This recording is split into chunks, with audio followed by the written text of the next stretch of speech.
मोदी साहब को, आर के मोदी साहब को। आइए और अपनी पेश करिए जो। Thank you sir.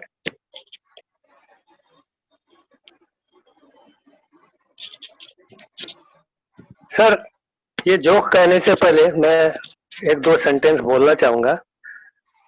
आवाज आ रही है? आ रही है, आ रही है। एमआरएल जो है अपने सारे परफॉर्मर का और मेंबर का बहुत ध्यान रखते हैं।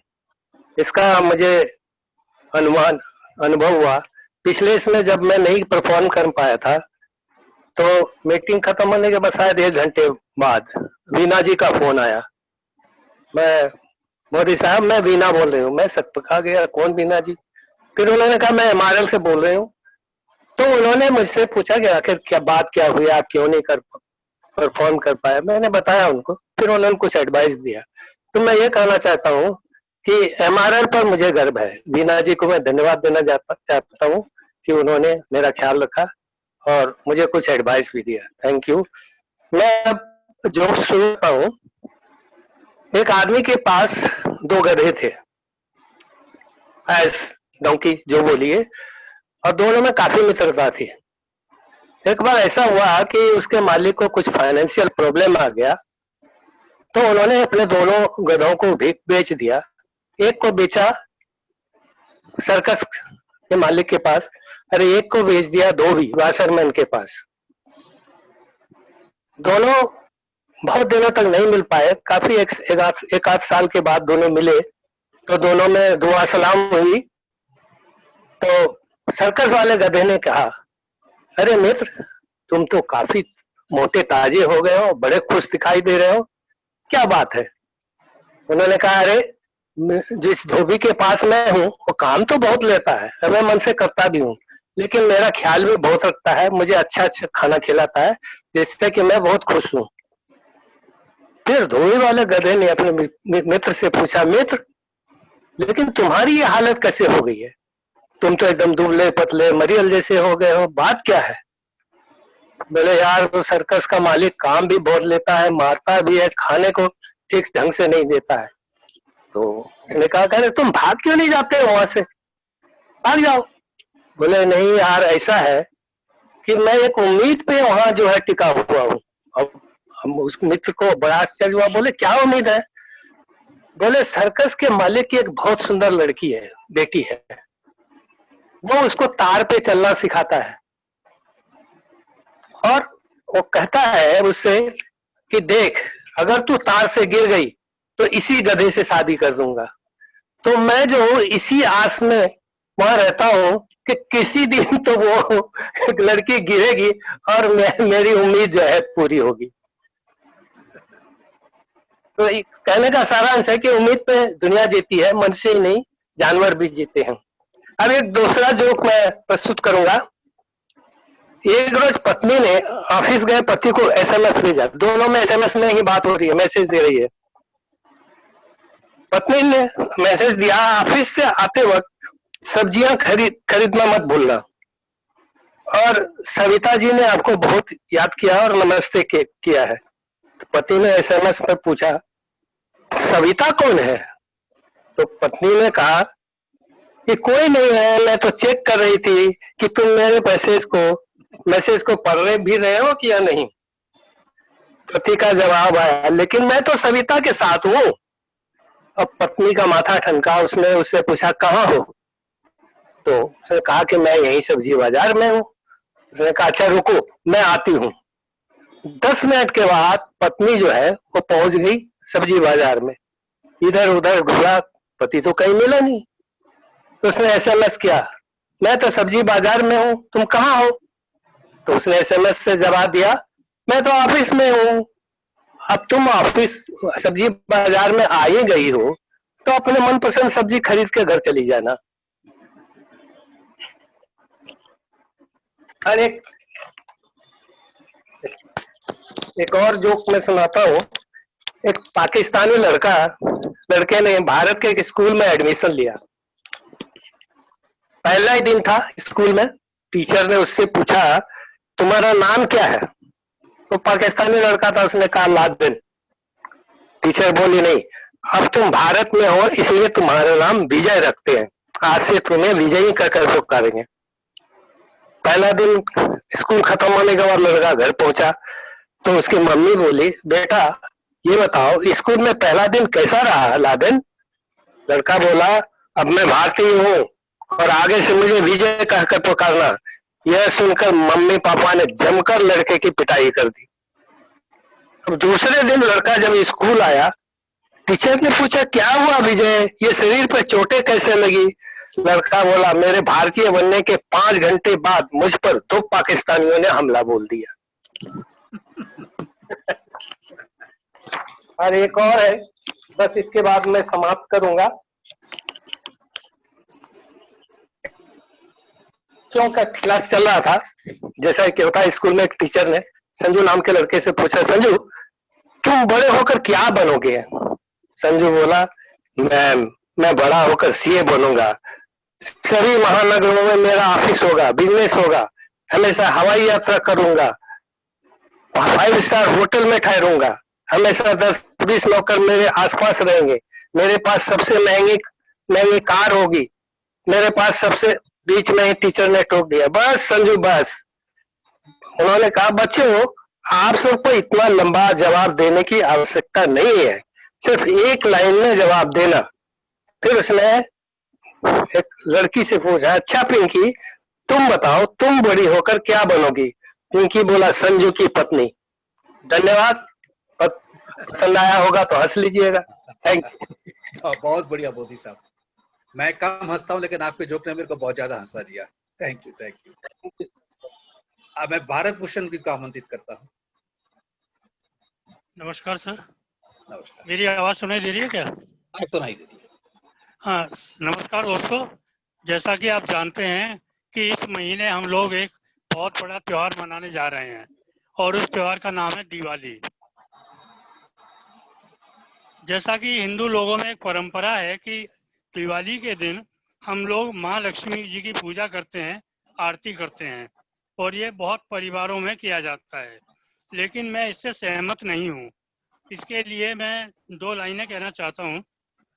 सुरसा जैसी महंगाई जहाँ निशिदिन पांव पसारती, भूले से भी लक्ष्मी अब तो मेरे घर न पधारती।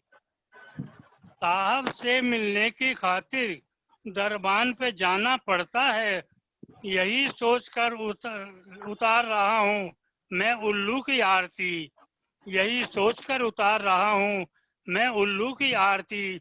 और अपने सभी दोस्तों को सलाह देता हूँ कि वो भी लक्ष्मी जी की जगह उल्लू की आरती उतारना शुरू कर दें। दूसरी बात ये कि दिवाली का पर्व आने में अभी 2 सप्ताह के करीब बाकी हैं, लेकिन उससे पहले एक और बड़ा पर्व आता है जिसकी तरफ मैं आपका ध्यान आकर्षित करना चाहता हूँ।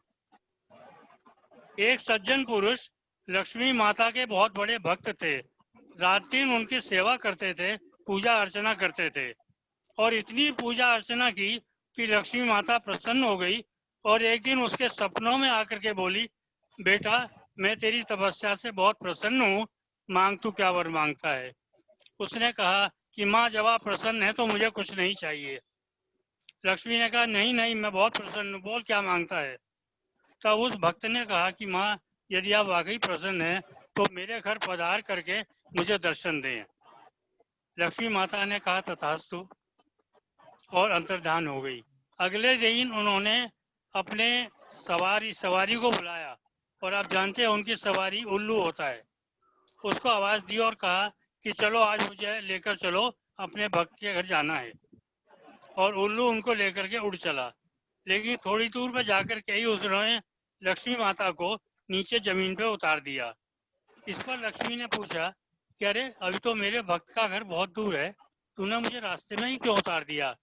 तो उसने कहा कि मैं बहुत नाराज हूँ, मेरी ये समझ में नहीं आता कि जहाँ भी आप जिस भक्त के पास कृपा करने जाती हैं उसको धन संपत्ति वैभव सब कुछ दे देती है, लेकिन आपको आपके भक्त तक पहुँचाने का काम तो मैं करता हूँ। मुझे दुनिया में कोई नहीं पूछता और सब जगह आप ही की पूजा होती है। लक्ष्मी ने कहा तुम्हारी समस्या विचारणीय है, अच्छी है, और मैं आज से तुम्हें वरदान देती हूँ कि दिवाली के दिन मेरे साथ साथ तुम्हारी भी पूजा हुआ करेगी। उल्लू कुछ देर तो सोचता रहा, फिर बोला कि मेरा नाम उल्लू जरूर है, लेकिन मैं अकल से उल्लू नहीं हूँ। ये बताइए कि जब मैं और आप एक साथ पूजे जाएंगे तो सब भक्तों का ध्यान तो आपकी तरफ हो गई, मेरे को कौन देखेगा? इस पर लक्ष्मी ने कहा, ये बात भी सही है। तो उन्होंने दूसरा वरदान दिया कि दिवाली पर जब भी मेरी पूजा होगी, मेरे से पहले तेरी पूजा की जाएगी, और वो 1-2 दिन नहीं, 10 दिन पहले तू पूजा जाएगा। और ऐसा वरदान देकर के वो अंतर ध्यान हो गई। तब से हमारे यहाँ एक परंपरा चली आ रही है कि दिवाली से लगभग 10 दिन पूर्व एक पूजा की जाती है, उल्लू की पूजा, और उस पूजा का नाम है करवा चौथ। इस तरह से करवा चौथ की शुरुआत हुई। और किसकी पूजा की जाती है, यहाँ उपस्थित सभी पुरुष मित्र इस बात को समझ सकते हैं। धन्यवाद सर। और एक बात और मैं कहना चाहता हूँ कि आज तो मोबाइल का जमाना है, लेकिन एक समय वो था जब संदेश देने के लिए सिर्फ पत्र का सहारा लिया जाता था, डाक भेजी जाती थी, और कोई अर्जेंट मैसेज हो तो तार किया जाता था। एक श्रीमान जी की नई नई शादी हुई तो उन्हें ऑफिस के काम से बाहर जाना पड़ा। उनकी धर्मपत्नी उनको स्टेशन पर सी ऑफ करने के लिए आई। कुली ने सामान चढ़ा दिया ट्रेन में, और वो दोनों बात करने लगे बाहर खड़े होकर के। पत्नी ने कहा कि पहुंचते ही अपनी राजी खुशी का समाचार तार से दे देना। इतने में गाड़ी चल दी। कुली ने कहा, बाबूजी गाड़ी चल रही है। तो साहब ने फौरन अपनी जेब में हाथ डाला, 50 रुपए का नोट निकाला, श्रीमती जी को पकड़ाया, कुली को किस किया और गाड़ी में चढ़ गए। गाड़ी तब तक चल चुकी थी, तब उन्हें ध्यान आया तो उल्टा हो गया। 50 रुपए तो मुझे कुली को देने थे, लेकिन क्या करते, वो गाड़ी में जाकर के बैठ चुके, गाड़ी रफ्तार पकड़ चुकी थी। तब जब उन्होंने देखा कि गेट के पास एक सुंदर सी लड़की वहां खड़ी है, सर्दी में कांप रही है, सर्दी का मौसम था। उनको जरा तरस आ गया, उन्होंने अपनी सीट उसको दे दी और अपने आप गेट के पास जाके खड़े हो गए, और रात भर वहीं खड़े रहे। अगले दिन पहुंचे और उतर करके सीधे तार घर गए, और उन्होंने अपनी वाइफ को टेलीग्राम किया। उसमें लिखा, night passed uncomfortably, gave birth to a girl. Unfortunately कुछ टाइप की मिस्टेक हो गई, और बर्थ की स्पेलिंग BERTH की जगह BIRTH हो गई। उसके बाद जब उनकी मिसेस को ये टेलीग्राम मिला तो उसने अपना माथा पकड़ लिया, बोली, हे भगवान, इन पुरुषों को क्या हो गया है? दुनिया में सारे कामों पर अपना कब्जा करते जा रहे हैं। एक ले दे के बच्चे पैदा करने का हमारा काम रह गया था, तो वो भी इन्होंने अपने ऊपर ले लिया। हाय री मेरी किस्मत, हाय री मेरी किस्मत। बहुत बहुत धन्यवाद। Thank you, thank you, thank. बहुत उल्लू का बहुत अपना अच्छा बोला। Thank you very much. मैं अभी सलूजा साहब को आमंत्रित करता हूँ। Thank you sir. Hello hello. हाँ सर, बोलिए सर। आवाज आ रही सर? आ रही है सर। मेरी तरफ से सबको प्यार भरी सत श्री अकाल एंड कॉपी टू ऑल। ये एक हास्य व्यंग्य रचना है। हास्य व्यंग्य रचना, इसका शीर्षक है बीमारी में राजनीति। वैसे तो हमारे देश की राजनीति आजकल बीमार है। तो रचना इस प्रकार से है, 25 तरह की बीमारियों से ग्रसित नेताजी को डॉक्टर ने 25 तरह से समझाया, मगर अफसोस एक शब्द भी नेताजी को बीमारी का समझ नहीं आया। वो भन्नाकर डॉक्टर से बोले, मुझे डॉक्टरी भाषा में ना उलझाओ, हो सके तो मुझे मेरी भाषा में समझाओ। डॉक्टर पहले थोड़ा सकपकाया, फिर उसने नेताजी की भाषा में नेताजी को बताया। बोले, नेताजी, आपका ब्लड प्रेशर आपके द्वारा किए गए घोटालों की तरह बढ़ गया है। आपका ब्लड प्रेशर आपके द्वारा किए गए घोटालों की तरह बढ़ गया है, और आपका लीवर आपकी चरित्र की तरह सिकुड़ गया है। वर्षों से आप जिस तरह जनता को झूठे प्रलोभन दे रहे हैं, ठीक उसी तरह आपके फेफड़े भी आपको झूठा आश्वासन दे रहे हैं। आपकी दोनों किडनियां रामलीला मैदान पे अनशन पर जाकर बैठ गई हैं, मुझे अफसोस है कि आपकी रोशनियां भी विपक्ष की तरह अब वॉकआउट करने वाली हैं। आपकी नमक हरामी की आदत से शरीर में नमक की भरपाई हो गई है और चुनावी सभाओं में मीठा मीठा बोलने से आपकी शुगर हाई हो गई है। इसलिए कुछ अच्छा कीजिए, कुछ अच्छा सोचिए, जाकर किसी मजबूर बेबस लाचार के आंसू पोंछिए। अंतिम वक्त किसी गरीब के घर नन्हा सा चिराग जलाइए। शहर नहीं चूल्हे जल सके कोई ऐसी आग जलाइए। कर जाइए कुछ ऐसा भारत माता का तार तार हो चुका दामन सिल सके। मरणोपरांत शहीद के परिवार को आश्वासन नहीं तो वक्त की रोटियां मिल सके। कर दीजिए कुछ ऐसा मुखलिस अपनी बेटी के हाथों में मेहंदी रचा सके। जाते जाते बना जाइए वो कानून जो सड़कों पर लुढ़की हुई दामनी को बचा सके। वरना हो जाएगी पल भर में ये जो शोहरत है। वरना हवा हो जाएगी पल भर में ये जो शोहरत है। क्योंकि सच तो ये है नेताजी, आपको दवाओं की नहीं दुआओं की जरूरत है। आपको दवाओं की नहीं दुआओं की जरूरत है। धन्यवाद। बहुत बढ़िया पॉलिटिकल सेटअप सलूजा साहब, बहुत ही अच्छा।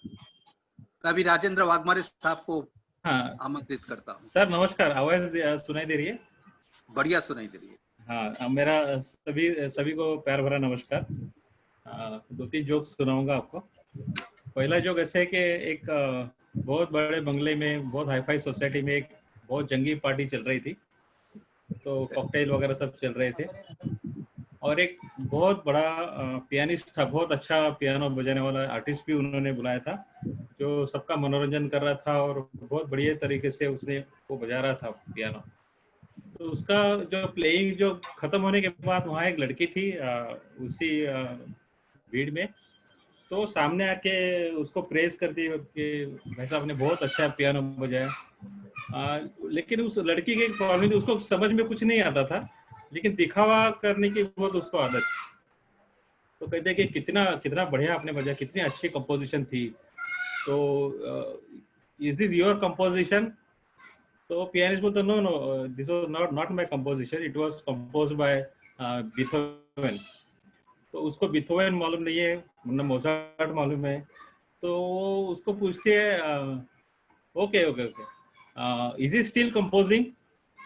तो वो जो पियानिस्ट है वो हंसता है और बोलता नो नाउ ही इज डीकंपोजिंग।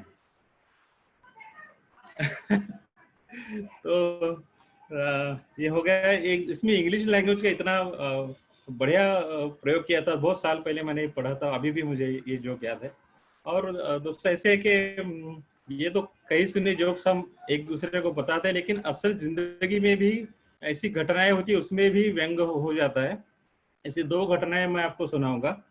एक में इन्वॉल्व था, मेरा एक बहुत प्यारा दोस्त था, उसका नाम था मोती कृपलानी, चेंबूर में रहता था वो, और स्कूटर चलाता था। उसको गाना गाने की भी, स्कूटर चलाते गाना गाने की आदत थी उसको। तो हम लोग जब पीछे बैठते हमको बहुत डर लगता था, भाई ये गिरा नहीं दे कभी हमको। तो ऐसे ही गाना गाते स्कूटर चलाते हुए एक दिन वो गिर के वो बेहोश भी हो गया। और वो गिरा कहाँ पर, एक शमशान घाटी थी वहां पर, बराबर उसके सामने गिरा। तो जैसे गिरा तो शमशान घाट के अंदर से एक यंग लड़का भागते आया, उसने उसको उठाया, अंदर लेके गया और एक पेड़ के नीचे उसको सुलाया और उसको पानी भी नहीं मारा उसके चेहरे पे। तो इसके जो बेहोशी थी वो बेहोशी से बाहर आ गया। बाहर आने के बाद उसको समझ में नहीं आ रहा मैं कहाँ हूँ। तो यहाँ देखा वहां देखा, तो उसको समझ में आ रहा है इसलिए तो मेरे को शमशान घाट लाया। तो बोलते भाई तू मुझे यहाँ क्यों लाया है, यहाँ आने के लिए मेरे पास सर्टिफिकेट भी नहीं है, तो क्यों मुझे लेके आया? एक एक असली एक घटना थी। और दूसरी घटना ऐसी थी कि मेरे ऑफिस के कई दोस्त साथ में इकट्ठा हमारी कॉलोनी से, अंधेरी से लोअर पैरेलल ऑफिस आते थे, तो 7-8 जन होते थे। तो उसमें से एक दिन सारे मेरे बाकी के दोस्तों को कहने लगा कि मैंने पुणे में बहुत अच्छा फ्लैट लिया है, बहुत बढ़िया फ्लैट है मेरा, और सारी सुविधाएं सारी नज़दीक है। मेरे कॉलोनी के नज़दीक एक मार्केट है, बाजू में बस स्टॉप है और सिनेमा थिएटर है। मुझे किसी भी बात की दिक्कत नहीं है, इतनी अच्छी लोकेशन में मेरा फ्लैट है। तो वो बाद में कहते हैं लेकिन एक ही दिक्कत है वहाँ पर। तो दोस्त कहते भाई क्या दिक्कत है? तो बोलते नहीं, मेरे घर से ना शमशान घाट बहुत दूर है। तो उसमें से एक दोस्त उसको कहता है भाई ये तेरा प्रॉब्लम नहीं, हमारा प्रॉब्लम है। बस ये 2-3 जोक्स है। और एक फाइनल जोक मैं बताना चाहता हूँ। अपने भारत भूषण जी है, बहुत सारे कवि हमारे ग्रुप में है, उनकी मैं पहले क्षमा मांगता हूँ। होता ऐसे कि एक बड़ी एक्सप्रेस गाड़ी में 2 शख्स, सीनियर शख्स एक दूसरे के सामने बैठते हैं। तो बड़ा लंबा सफर है, तो एक दूसरे से बातचीत तो होती है। तो उसमें से एक शख्स दूसरे को कहता है कि भाई साहब मेरा नाम रविशंकर है और मैं कवि हूँ। तो जो सामने वाला आदमी कहता है हाँ जी मेरा नाम प्रभाकर है और मैं बहरा हूँ। नमस्ते, thank you. Thank you Rajesh ji, thank you, बहुत बढ़िया, बहुत बढ़िया। कुलविंदर मैडम हैं, आप नहीं हैं, I am not seeing you. I'm there, sir. Can you see me now? Yeah. Please go ahead. This is a collection of one-liners, and I hope you enjoy this. Actually, the first one is about clever slogans by businessmen. Kindly laugh and stay healthy and stay fit. The first one, फल भंडार। फल भंडार ने वहाँ एक slogan लिखा हुआ था अपनी दुकान के सामने, कहता आप कर्म करते जाइए, फल हम देंगे। दिस फल भंडार। The second one was घड़ी। घड़ी वाले ने गजब का स्लोगन लिखा हुआ था अपने दुकान के सामने, क्या था? भागते हुए समय को दीवार पर टांगे या हाथ पर बांधे, पर बांधे जरूर। थर्ड वन, ज्योतिषी। ज्योतिषी ने बोर्ड पर स्लोगन लिखा, मात्र 100 रुपए में, मात्र 100 रुपए में अपनी जिंदगी के आने वाले एपिसोड देखिए। चौथा, बालों।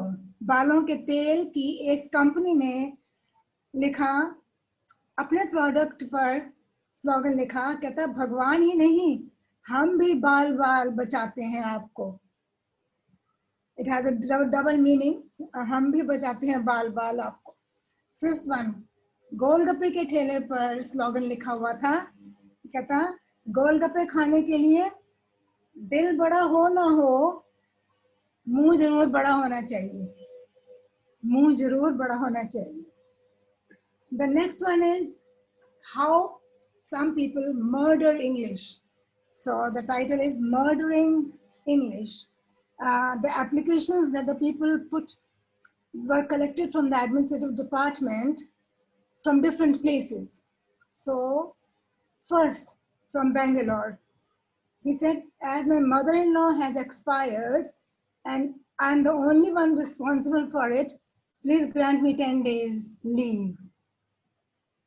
Second, from Maharashtra, an application is found.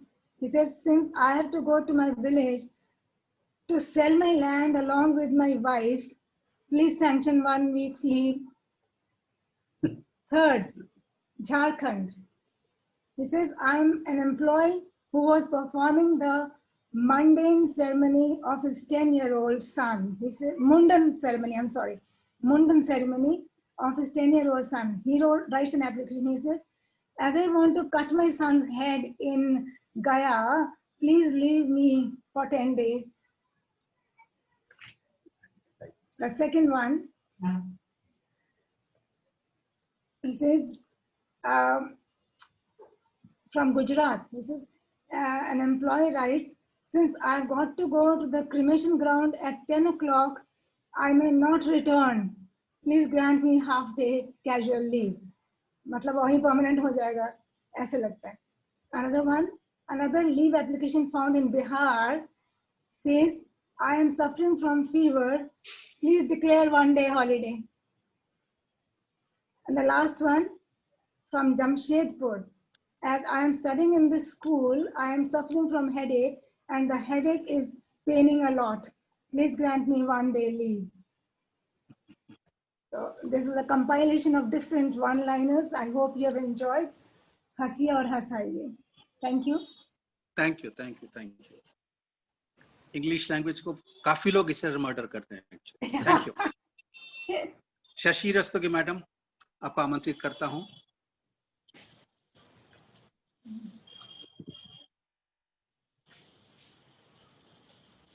Shashi Sir, Rastagi, can madam. you hear me? Yeah, Yes, sir. yeah. Is it clear now, sir? Yeah, very clear. Okay, I'll start. MRL के गुणी साथियों, मेरी इस रचना में मीरा और दिनेश की सगाई हो चुकी है. दोनों की दबंग दादियां यानी कि ग्रैंड मदर्स, उनकी शादी पारंपरिक रूप से खूब धूमधाम से करना चाहती हैं, परंतु कोरोना काल में लॉकडाउन में प्रतिबंध के कारण ऐसा संभव नहीं. सब कुछ बिल्कुल ठीक हो जाने तक शादी टलती जा रही है. दिनेश और मीरा बेचारे एक दूसरे से मिलना चाहते हैं, पर कैसे? दिनेश मीरा को उसी के घर के पास सब्जी मार्केट में बुलाता है. निश्चित समय पर वह स्थान पर पहुंच तो जाता है, परंतु मीरा 20 मिनट तक भी नहीं आ पाती है. तो दिनेश गुस्से के साथ साथ चिंतित भी होने लगता है. अब सुनिए आगे क्या होता है. मेरी इस पैरोडी का शीर्षक है एक छोटी सी मुलाकात. मीरा, मैं तुमसे मिलने आई सब्जी लेने के बहाने.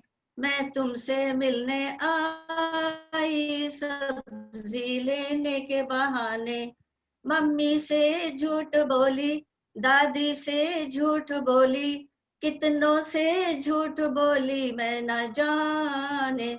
मैं तुमसे मिलने आई सब्जी लेने के बहाने. दिनेश नाराज तो था ही, दूसरी तरफ देखने लगा. मीरा उसे मनाते हुए, मैं चली आई डिजाइनर मास्क लगा के, तुमने तो मास्क बड़े बेकार भेजे थे. मैं चली आई डिजाइनर मास्क लगा के, तुमने तो मास्क बड़े बेकार भेजे थे. अब तुम पहचानो तो ही मैं जानू, बड़ी बड़ी प्यार की बातें करते थे.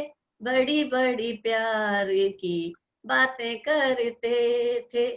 दिनेश खुश होकर पास आने लगता है तो मीरा कहती है, दूर ही रहना पास न आना, दूर ही रहना पास न आना. 2 गज की दूरी बड़ी है जरूरी, 2 गज की दूरी बड़ी है जरूरी. सैनिटाइजर को हाथों में लगाना, शादी में हमारे अभी महीनों की दूरी. शादी में हमारे अभी महीनों की दूरी. दिनेश उससे कहता है, मुंह से जरा ये मास्क हटाओ मेरे हुजूर. मुंह से जरा ये मास्क हटाओ मेरे हुजूर. चेहरा तो अपना पूरा दिखाओ मेरे हुजूर. चेहरा तो अपना पूरा दिखाओ मेरे हुजूर. मीरा मास्क पर हाथ लगा लेती है तो दिनेश फिर गाता है, ओ तुमसे अच्छा कौन है, मीरा जी ये तुम जान लो, चेहरा न देखूं तो सुनो, किसी और का हाथ न थाम लूं, तुमसे अच्छा कौन है, मीरा जी ये तुम जान लो, चेहरा न देखूं तो सुनो, किसी और का हाथ न थाम लो। खैर फिर दोनों बहुत देर तक बातें करते रहते हैं। जब उन्हें समय का ध्यान आता है तो मीरा कहती है, आज की मुलाकात बस इतनी, फोन से बातें करना चाहे जितनी, आज की मुलाकात बस इतनी, फोन से बातें करना चाहे जितनी। और मीरा जाने लगती है। तो दिनेश कहता है, रुक जा ओ मीरा रानी रुक जा, मैं ही तुमको घर छोड़ दूंगा, रुक जा ओ मीरा रानी रुक जा, मैं ही तुमको घर छोड़ दूंगा, सब्जी के बहाने तो तुम आ गई, थोड़ी सब्जी मैं भी दिला दूंगा, सब्जी के बहाने तुम आ गई, थोड़ी सब्जी मैं भी दिला दूंगा। थोड़ी सी सब्जी लेने के बाद मीरा, मैं चली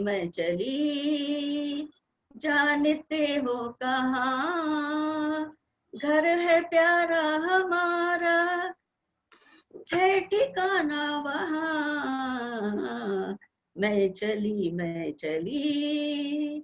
जानते हो कहाँ, घर है प्यारा हमारा, है ठिकाना वहाँ, सायोनारा सायोनारा, तुम भी घर जाओ सायोनारा, सायोनारा सायोनारा, तुम भी घर जाओ सायोनारा, इधर उधर कहीं रुकना नहीं, सीधे घर जाओ सायोनारा, इधर उधर कहीं रुकना नहीं, सीधे घर जाओ sayonara, sayonara sayonara sayonara.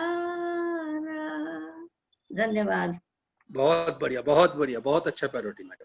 Thank you sir, thank you, thank you. मैं request Ramani Iyer sir please.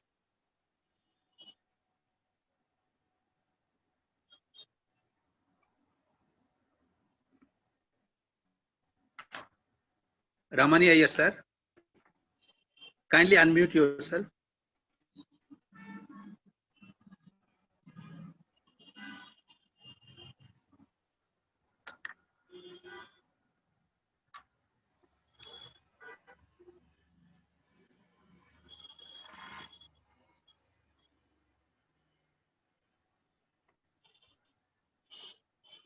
Mr. Ramani Iyer. Yeah. Hello. Yeah. Hello, are you able to hear me, sir? Yes, yes, very much, sir. Thank you very much for the introductory remarks. It is true that apart from laughter, which is giving me physical exercise, we need to have mental exercise with some humor. And I'm thankful for this first MRL organized joke sabha. I think I will start with the first joke, and I will dedicate it to all the women members of MRL with their permission. Of course, I will seek the pardon of all of you. My Hindi is not that good to speak to this wonderful audience, so I would be narrating my jokes only in English. Sorry for that.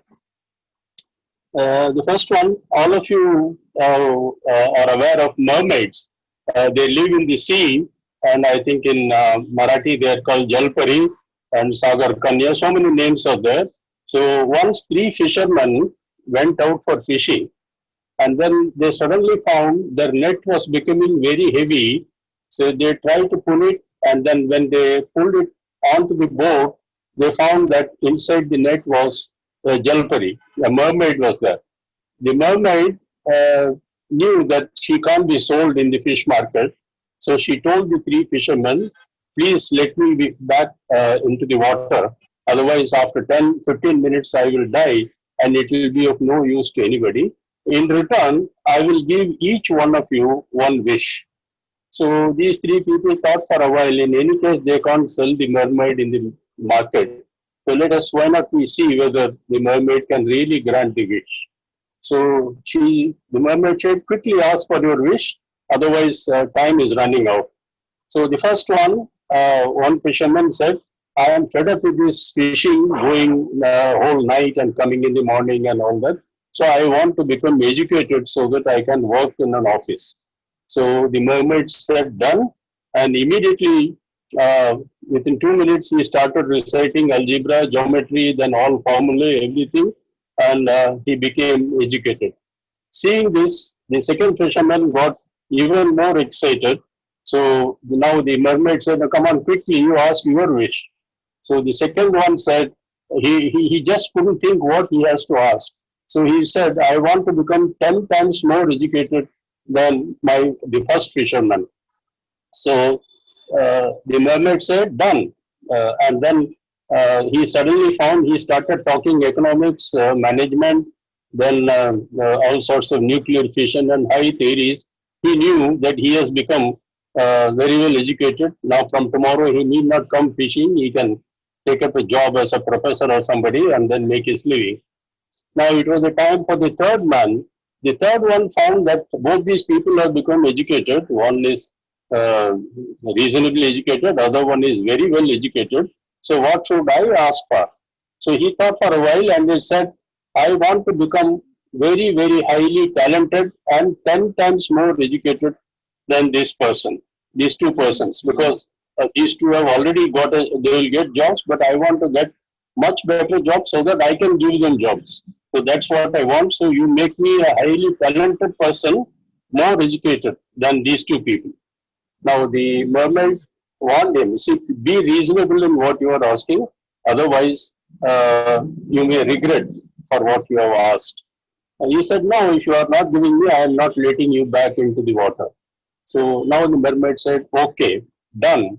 Now the third fisherman became a woman. So the complete, highly educated, talented people are the women. And I think there are several stories to substantiate that. I will keep that for a later occasion. Incidentally, I narrated this joke to my wife this morning just to make sure that the narration comes all right. Then she was so happy to hear that.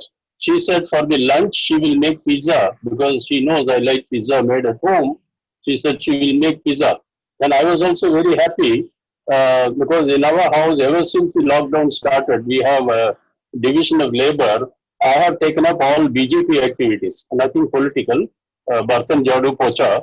And then she has taken charge of all the INC activities, international cuisine. Now, there is no sambar or rice made for lunch or dinner. It's all bread, soup and salad, burger, pizza, and most of the time Maggi. So she has taken INC, I have taken BJP. So I went about my job thinking that I will have pizza for lunch. And it comes lunchtime, then I asked her, what happened to the pizza you were supposed to make, but you have made only Maggi? She says, it was just a joke, I didn't mean it. So that's what happened, outcome of this joke. Now, sir, if you permit me, I will tell you one more joke, which I will dedicate to all the MRL members, senior members. Hello? Hello, please, sir. Yeah. The other day we had a lecture on dementia by Dr. Vidya Shanoy. I wouldn't use the word dementia. All of us have got some level of forgetfulness or so. We forget something, remember something else. This is a small little joke based on the early stages of dementia. Two college students, one a boy, another a girl, maybe just for our convenience, the boy we will call him Raja and the girl we will call Rani.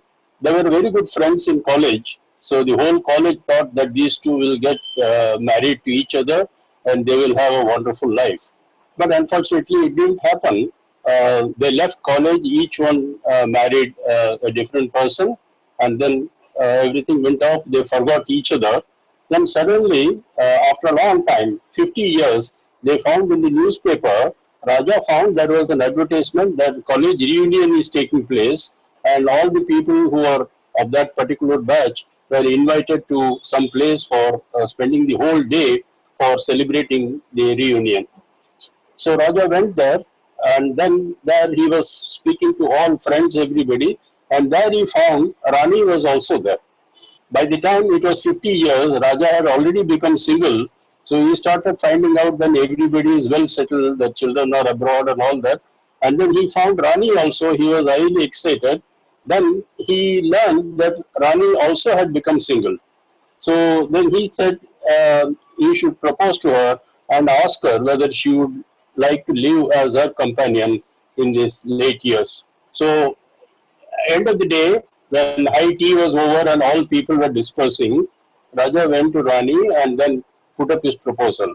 Rani immediately said yes, and then Raja took the phone number of Rani and then came home. He was highly excited. Then everybody dispersed. Then Raja came home. The next morning, the first thing he did was to take up the number and then give a call to Rani. And then he said, yesterday I spoke to you and then made a proposal, but I forgot whether you said yes or no. Will you please confirm what you said? She said, Arre Pagla, I told you yes, why are you bothered? Then he said, no, whole night I couldn't sleep because I didn't remember whether you said yes or no. So I was just waiting for the morning so that I can give you a call. So Rani said, yes, I also couldn't sleep because I knew I had said yes, but I didn't know to whom I said yes. Who are you speaking? So that's the effect of dementia. Dementia has got other jokes also. There was two elderly persons, maybe both are immoral people. One was driving his car and another friend was sitting in the front. They were driving past, say, let us say from Nerul to Vashi. Then on the way, there were 3 traffic signals. The person who was driving the car did not stop the car at any of the red points. All the 3 traffic signals he was driving. The other friend, who was also the elderly person, he got worried and he said, what happened? You seem to have forgotten that there are 3 red signals which you have passed. Then he said, I forgot I am driving. So that is the effect of dementia. And one more on dementia. One gentleman, usually, the company directors, particularly the independent directors, are people who are above the age of 60, 65, who can't remember things and then forget. So one of the directors had to attend a meeting. So he asked his wife to drop him at the location. Then he said, after the meeting is over, I will somehow find my way home. So you just drop me at the meeting location. So the wife came and dropped him at the meeting location. So the meeting went on for about 2 hours or so. Then, as usual, board meeting followed by lunch. Then this guy came out, and then in the parking lot, he didn't find his car. Then he found that he didn't have the key of the car also. Then he got a little panicky. He said, what happened? Who has stolen my car? What will I do? How to trace it and all that? So all that occurred to him was he suddenly remembered 100, rang up the police, gave his car number, and then said, my car from this parking lot is lost. It must have been lost only during the past 1 or 2 hours. Please try to trace it. The police immediately took him seriously, and then they had arranged nakabandi, everything. Then everywhere they started searching. And then he was waiting there for about 10-15 minutes. Then he said this is time for him to inform his wife that he has lost his car. So he rang up his wife, and then in a halting voice he said, I'm sorry, I somehow lost the key somewhere and somebody got the key and then they have stolen the car. I don't know what to do. Will you please come and pick me up or make some arrangements to pick me up? Then she said, I can come and pick you up provided the police allow me. You have complained that the car is stolen. they have arrested me and then they are asking me to give me the details how I got this car. Because you forgot that I dropped you in the morning. So that's the effect of dementia again. One last one, sir, a simple one, with your permission.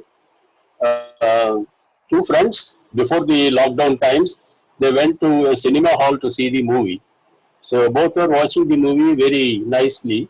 And then somewhere towards the end, they found one of them said to the other, I see, my chewing gum has fallen down. The other one said, chewing gum, why do you want to pick it up? It has already fallen on the ground. It will be so dirty. Why do you want to pick it up? He says, no, no, no. Along with that, my denture has also fallen. So thank you very much, sir. Thanks for the time. Thank you for the wonderful jokes. Very nice jokes. May I request Neela madam? Yes, sir. Neela Kulkarni madam. Sir, am I audible, sir? Yeah, you're audible.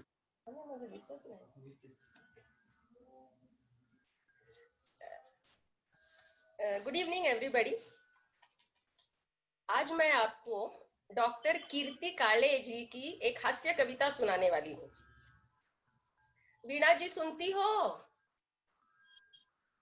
वीणा जी सुनती हो आप?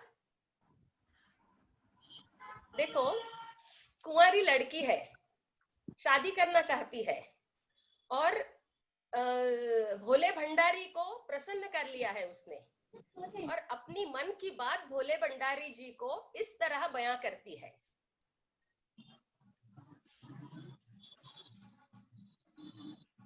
मुझको ऐसा दूल्हा देना भोला भंडारी, मुझको ऐसा दूल्हा देना भोला भंडारी, पत्नी सेवा की लगी हो जिसको बीमारी, पत्नी सेवा की लगी हो जिसको बीमारी, मुझको ऐसा दूल्हा देना भोला भंडारी। बड़े सवेरे ठीक 10 बजे मुझको रोज जगाए, बड़े सवेरे ठीक 10 बजे मुझको रोज जगाए। Early in the morning sharp eight 10 o'clock, बड़े सवेरे ठीक 10 बजे मुझको रोज जगाए। गरम चाय के साथ पिज्जा प्यार से खिलाए, दफ्तर जाने की कराए मेरी तैयारी, दफ्तर जाने की कराए मेरी तैयारी, मुझको ऐसा दूल्हा देना भोला भंडारी, मुझको ऐसा दूल्हा देना भोला भंडारी। ना खाए वो पान मसाला, ना खींचे सिगरेट, ना खाए वो पान मसाला, ना खींचे सिगरेट। धन्ना सेठ बड़ा हो लेकिन ना हो ओवरवेट, धन्ना सेठ बड़ा हो लेकिन ना हो ओवरवेट, केवल पर्स हो जिसका भारी भोला भंडारी, केवल पर्स हो जिसका भारी भोला भंडारी, मुझको ऐसा दूल्हा देना भोला भंडारी। इधर उधर की तोप झोंक से रहे वो कोसों दूर, इधर उधर की तोप झोंक से रहे वो कोसों दूर, मुझे घुमाने लंदन पेरिस ले जाए जरूर, मुझे घुमाने लंदन पेरिस ले जाए जरूर, मुझको माने प्राण से प्यारी भोला भंडारी, मुझको माने प्राण से प्यारी भोला भंडारी, मुझको ऐसा दूल्हा देना भोला भंडारी। रुतबा ऐसा जिसके आगे दुनिया शीश झुकाए, रुतबा ऐसा जिसके आगे दुनिया शीश झुकाए, उसका शीश मगर मेरे इन चरणों में झुक जाए, उसका शीश मगर मेरे इन चरणों में झुक जाए, खाए मुझसे मात करारी भोला भंडारी, खाए मुझसे मात करारी भोला भंडारी, मुझको ऐसा दूल्हा देना भोला भंडारी। अभी सार की बात बोलने वाली हूँ मैं। मेरी उसमें उसकी मुझ में ही बसती हो जान, मेरी उसमें उसकी मुझ में ही बसती हो जान, मैं उसकी कटरीना कैफ और वो मेरा सलमान, मैं उसकी कटरीना कैफ और वो मेरा सलमान, भाड़ में जाए दुनिया सारी भोला भंडारी, तो ऐसा दूल्हा देना भोला भंडारी, पत्नी सेवा की लगी हो जिसको बीमारी, पत्नी सेवा की लगी हो जिसको बीमारी, मुझको ऐसा दूल्हा देना भोला भंडारी, मुझको ऐसा दूल्हा देना भोला भंडारी। बहुत बढ़िया, बहुत बढ़िया, बहुत बढ़िया, बहुत अच्छा हास्य कविता, बहुत ही बढ़िया। रीता सक्सेना मैडम हैं? I am not able to see you, are you there? Rita Saxena madam,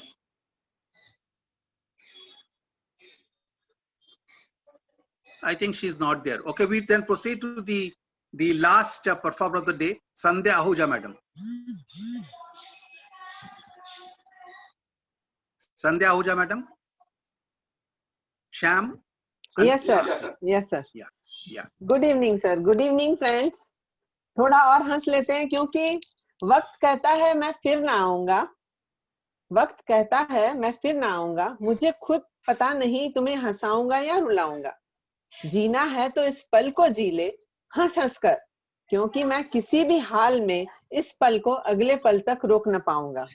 तो आइए दोस्तों सुनते हैं और खिलखिलाकर हंसते हैं।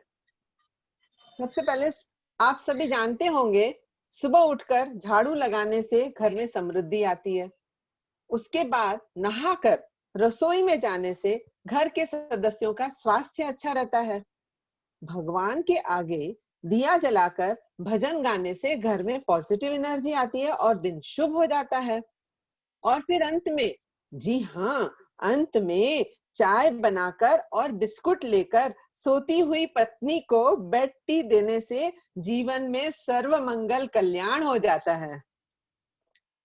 दूसरा जोक सुनिए। क्या आप बता सकते हैं कि स्त्री हार कब स्वीकारती है? जब हार सोने का होता है। बेचारा आदमी जब सर पे बाल ना आए तो दवाई ढूंढता है, जब आ जाते हैं तो नाई ढूंढता है, और जब काले रहते हैं तो लुगाई ढूंढता है, जब सफेद हो जाते हैं तो डाई ढूंढता है। बेचारा आदमी। एक और जोक सुनाती हूँ। ये अभी कोरोना कॉल चल रहा है तो उस समय एक पत्नी अपनी पति से मोटे मोटे आंसू भरकर कहती है, इस मोए लॉकडाउन की वजह से मैं नौकरानी, मेरी जिंदगी नौकरानी जैसी हो गई है। पति बोलता है, भगवान, बर्तन भांडे धोए मैंने, कपड़े धोए मैंने, झाड़ू पोछे से लेकर घर का सारा काम तो मैंने किया, तो तू नौकरानी कैसे हुई? पत्नी, नौकर की बीबी तो नौकरानी हुई ना। अब लास्ट में मैं एक और जोक सुनाती हूँ। एक महिला के व्रत से प्रसन्न होकर भगवान ने प्रकट होकर उनसे 5 वरदान मांगने को कहा। पहला वरदान, मेरा पति मेरे बिना कहीं न जाए। दूसरा, मेरे पति के जीवन में मुझसे ज्यादा महत्वपूर्ण कुछ न हो। तीसरा, उसे नींद भी तब आए जब मैं उसके बगल में सोऊं। चौथा, जब सुबह उसकी आंख खुले तो वह सबसे पहले मुझे ही देखे। और पांचवा, अगर मुझे एक छोटी सी भी खरोंच आ जाए तो वो दर्द से करहा उठे। भगवान ने कहा, तथास्तु। और वो औरत स्मार्टफोन बन गई। अब पति सारा दिन उसी के साथ रहते हैं। तो मांगा किसने और भुगत कौन रहा है? बोलिए जय Shri Ram. Thank you. Thank you very much Sandhya ji, very nice. So दोस्तों, इसके साथ ही हमारा आज का हास्य का ये प्रोग्राम खत्म होता है। सबने बहुत कुछ अच्छा कहा, बहुत अच्छा लगा, and we are sure that all of us have enjoyed together, loved together, because it is a very rare occasion that we meet virtually like this and have an occasion to love together. Thank you very much, and we say it a bye till the next program. Thank you. Thank you so much, sir. Thank you. Thank you, sir. Thank you, sir. Thank you. Thank you so much, Thank you, everyone. sir. Thank you, everyone. Very nice. Oh, entertaining all of us. All the jokes are very nice. हंसते रहो, मुस्कुराते रहो। ऐसा तुम किसी चीज को touch कराने राजा के रख दो, मेरे को नहीं चाहिए। बेटी देते हो ना, रख दो बहुत बहुत अच्छी, आपको बधाई। संध्या बेटी मिलती है ना। मैं ही बनाता हूँ लास्ट 20 ईयर से। आपने तो आप शाम जी आप तो तुरंत डाल दिया था नीचे मैसेज में। शाम मस्ती पाठशाला का रोल चालू है शायद अभी भी। झाड़ू पोछा चालू है मैडम। मस्ती पाठशाला वाला रोल अभी भी चालू है। आपने बहुत काम लगा दिया। आज संध्या ने मैंने कहा बीजेपी का राज है ना, बीजेपी का राज है, बीजेपी का। बर्तन झाड़ू पोछा, बर्तन झाड़ू पोछा कपड़ा। चलो, thank you very much. Thank you, everyone. Thank you. Thank you. Thank you. Thank you Thank you. very much, everybody. Thank you, everyone. Lovely evening. Hi, Mani. ये दिखाई। अरे वाह, उसका मुंडन हुआ है ना। जय जय करो।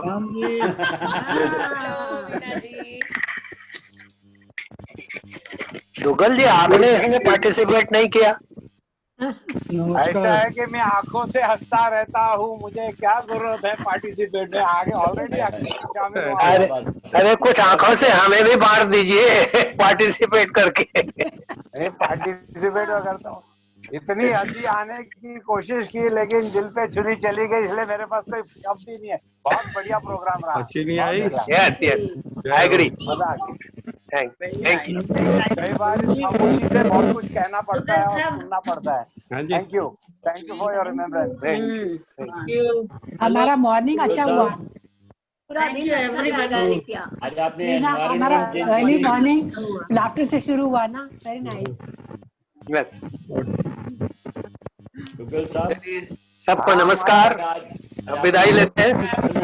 Yes, okay, bye bye.